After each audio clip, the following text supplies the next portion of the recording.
Shalom, call all praises unto Yahawah, Ba'ashem, Yahawash. Salutations, much love, and to the priests, prophets, and elders throughout the four corners, pushing his word out sincerely and truthfully. Much love to the brothers and sisters in this truth, sincerely. That said, Shalom, this is Yahawah Bangaf. And I want to touch on a topic dealing with much study is weariness of the flesh. Now, it's not going to be a long lesson, but it's a very good lesson to deal with brothers, even coming in this truth or in this truth for a long while, you know what I'm saying? Because sometimes brothers try to gather too much information. I get caught doing this too. Try to gather too much information, trying to study so much, study really, really hard all the time. And there's times where you do that, and there's times where you have to have that break, break off period. You have to have certain things to balance yourself out. And actually, let me go ahead and get that real quick. You know what I'm saying? Because it can grieve you. Being in this truth and overdoing certain things like studying, it'll make you go crazy. You know what I'm saying? Because there's a lot of information, a lot of knowledge, wisdom, understanding the Lord done installed into your brain. So you have to show temperance and discipline in even doing that. Now, that said, let me bring this out. This is Proverbs chapter 11, verse 1. A false balance is abomination to the Lord Yahawah, but a just weight is his delight.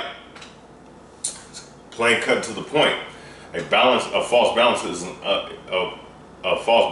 an abomination unto the Lord, man. It's detestable unto the Lord. Okay? Just weight is his delight. So we have to balance ourselves out now. Okay? When we study. Now let me get a precept to that. Let me bring this out. This is Proverbs chapter 20, verse 23. And it says, diverse weights are an abomination unto the Lord, and a false balance is not good. Okay, just reiterating the point. Okay, it's an abomination, and it's not good unto the Lord. It's not pleasant unto the Lord. You know what I'm saying? So you have to understand that the Lord is thinking about you. You know what I'm saying? That's why we have to dig deep and read these scriptures. You know what I'm saying? Study to show ourselves approved, man. Now let me go ahead and bring out.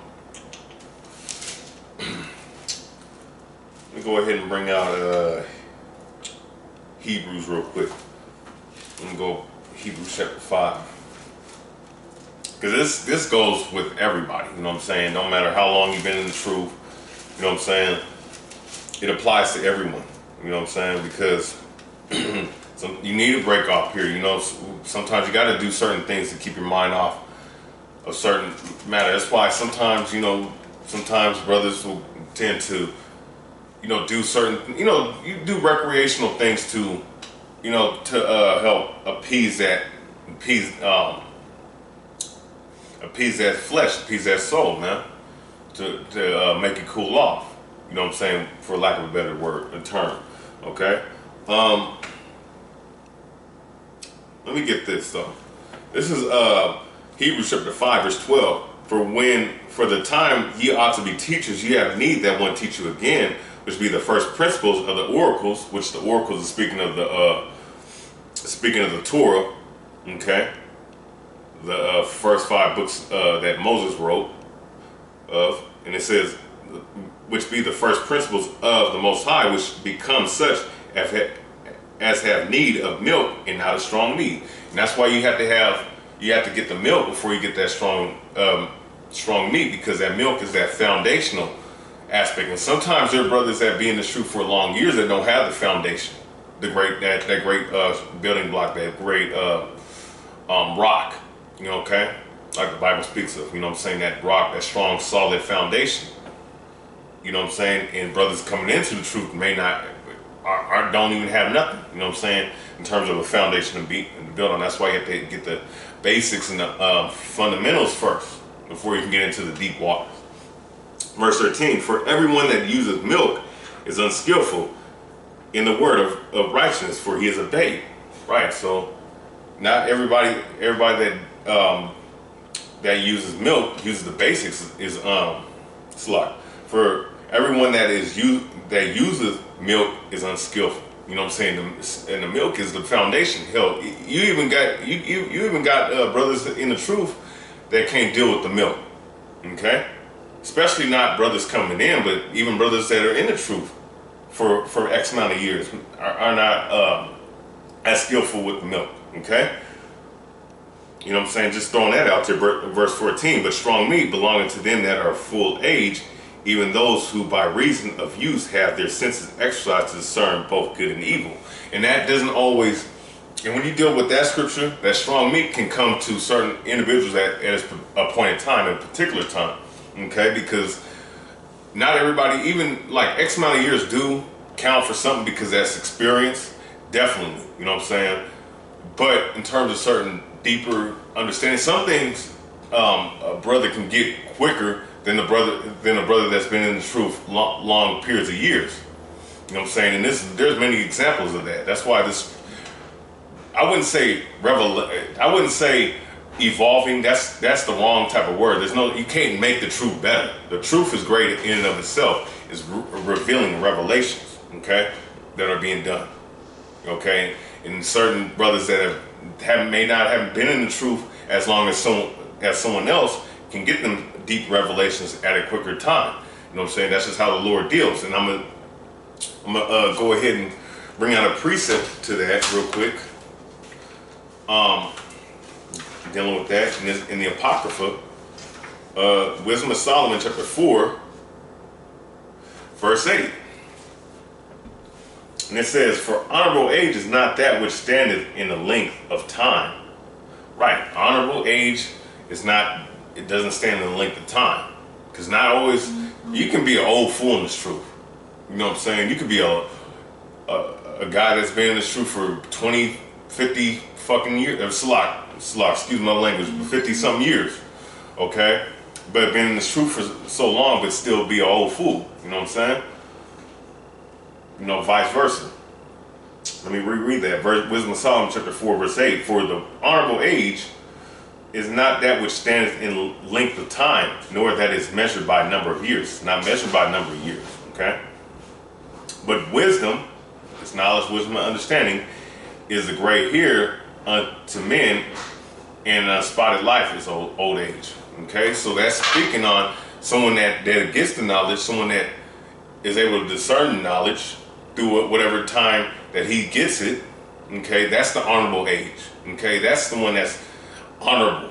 Okay, getting the knowledge at the particular time that he gets, and unspotted life, which is keeping these laws, statutes, and commandments. Okay. You know what I'm saying? And someone like that can get that in a shorter amount of time than someone that's been in the truth for long periods of years. You know, so I'm just going to bring that out. You know, just to clarify that point. Let me go ahead and get something real quick. Got 2 more scriptures.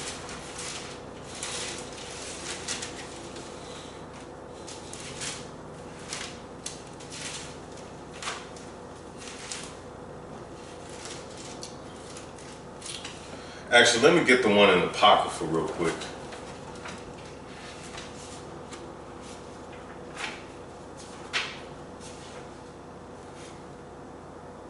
Okay, because this is a really good scripture to bring out, because it's very true in terms of brothers growing in this knowledge and this truth, regardless of what amount of years that you've been in. You know what I'm saying?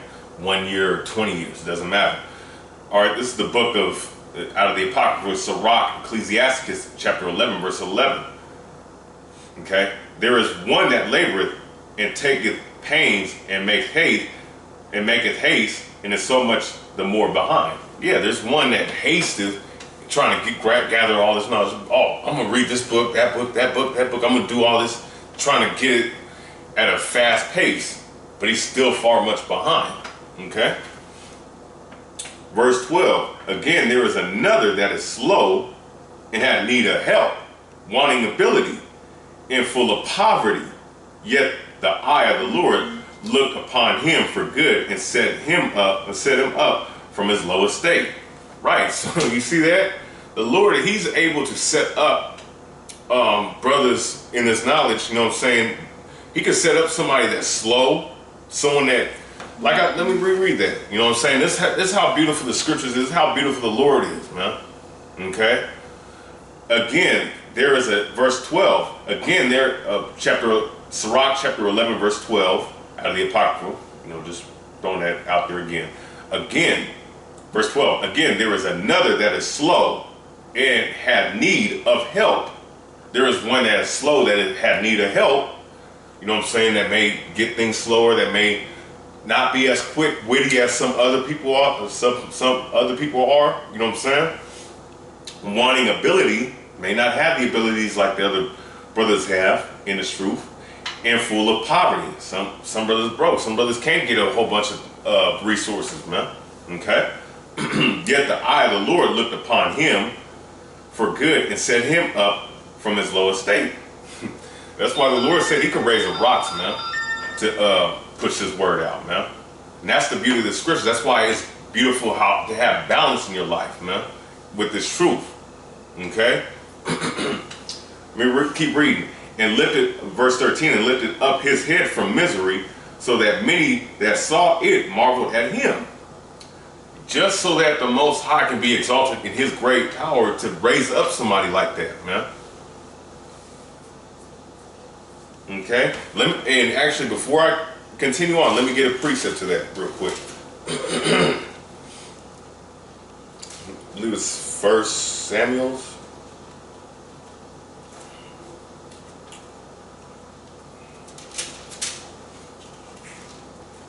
Yeah, it's 1 Samuel. Yeah, I got it. I got this. This is a quick precept. 1 Samuel chapter 2, verse 7. The Lord Yahawah maketh poor and maketh rich, and he bringeth low and lifteth up. He's the one that sets people up low. He's the one that sets people up high. Okay? He do all these things, man. The Lord Yahawah. Okay? Yahawah Akkad. Okay? Alright, verse 8. He raises up the poor out of the dust.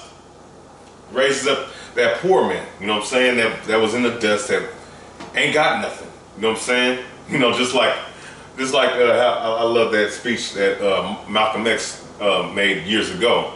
Them field Negroes that lived in huts, that had nothing to lose. Those type of brothers, right? Go ahead. Let me go ahead back on here. And it says, and lifted up the beggar from the dunghill. The beggar, somebody that's begging, that's down and out, in this shithole, basically, excuse my language, to set them among princes and to make them inherit the throne of glory, for the pillars of the earth are the Lord's. It's a lot. For the pillars of the earth are the Lord's, and he has set the world upon them. He's the one that rises up that brother that's probably in that low estate. That you would never think of, that that underdog, so to speak. And you go into the scriptures, you deal with David, you deal with multiple people. The Lord, he says, there's certain guys that are exalted, certain guys that are esteemed, just like how Israel is now, on the bottom of the totem pole. But he's going to set us back up. But the same example of him setting people of his low estate and raising them up, to be strong, to be mighty, just so he can get the glory. Okay? Which is beautiful. He sets them up over the princes and the kings of the earth, man. Okay? But let me keep going. Let me go back into the book of Sirach, chapter 11. And I'm gonna go in verse 13. And continue on verse 13, just to edify that point. And lifted up his head from misery, so that many that saw it marveled at him. Prosperity and adversity, life and death and poverty and riches come of the Lord. Wisdom, knowledge, and understanding of the law are of the Lord. Love and the way of good works are from him. So all the wisdom, knowledge, understanding, and the hard work and labor that we do, all of this coming from the Lord, from the Most High, God Yahawah. Okay? He's the one that exalts brothers up in this knowledge however he wants, in the time period he wants. Okay? Regardless of how much you study. Yeah, you have to study, you have to do your due diligence, but that's why you have to have balance, because you can gather up all the information you want. You can read, study as much as you want, but the Lord can still put that cast of darkness over you and not have you comprehend what you're reading. You know what I'm saying? That's why you have to have balance, and this is why the Lord sets up who He sets up, man. You know, and that's the beauty of the Lord. Okay. Now let me get one more scripture real quick. You know, and like the scripture said, you know, everything comes from the Lord. Okay. Let me just give one more scripture and I'm gonna close.